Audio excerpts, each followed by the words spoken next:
We're in Washington, D.C., the capital of the United States. We're trying to get hold of the oil industry's classified files. We're on our way to meet the man who found and published them.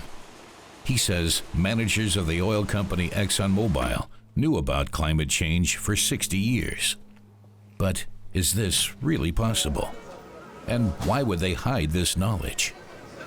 Hello. Hi. Nice to meet you. Carol Muffett is working for an NGO fighting for more environmental protection. He shows us old studies on climate change. The Brannan Report examined the effects of exhaust fumes on our atmosphere back in 1957. It was commissioned by ExxonMobil. He also brought along the Robinson Report from 1968. It was written by the Stanford Research Institute and funded by the oil industry.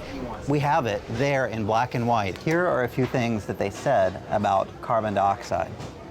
If CO2 levels continue to rise at present rates, it is likely that noticeable increases in temperature could occur. However, there seems to be no doubt that the potential damage to our environment could be severe. Although there are other possible sources for the additional CO2 now being observed in the atmosphere, none seems to fit the presently observed situation, as well as the fossil fuel emanation theory. This device was delivered to the oil industry at its very top levels, and we can prove that. We can prove that high-level executives in all of the companies saw this report. The Robinson Report proves that 50 years ago, the oil industry knew that burning fossil fuels had an effect on global climate. What did they do when they knew about climate change? The answer is that they immediately asked Stanford Research Institute to go back and check its work. They didn't like these conclusions, so they said, try again. They tried to deny, and in reporting to the government, they began cherry picking and highlighting only the passages out of this report that talked about the uncertainties, not about the realities. This is a story we'll see over and over again with the oil industry, so that the doubt becomes the message. It's a very effective form of propaganda. Muffett can prove his claims because he has compared the original and the rewritten versions of the Robinson Report.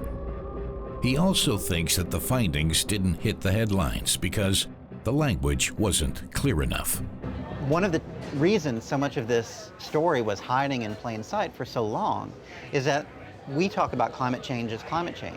In the 1990s, everyone talked about it as global warming. Before the 1990s, people talked about it as climate change. Before that, it was climatic change. Before that, it was the dilution of radiocarbons in the atmosphere, or the Seuss effect, and the name has changed over and over again.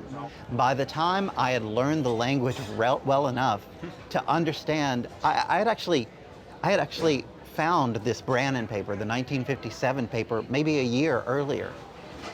But it was only after I learned the new language that I could really understand what they were talking about and prove that what they were talking about was climate change.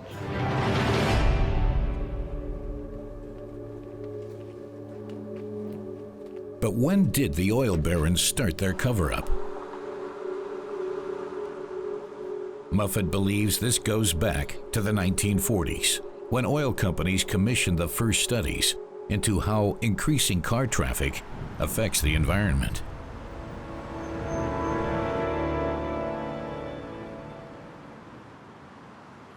I'm thinking this is how it started, and this is why it started. In Los Angeles in the 1940s, as cars were exploding, the automobile economy was exploding, Los Angeles was plagued by smog. And when the people of Los Angeles started looking to oil and gas as the reason for smog, the industry started fighting back.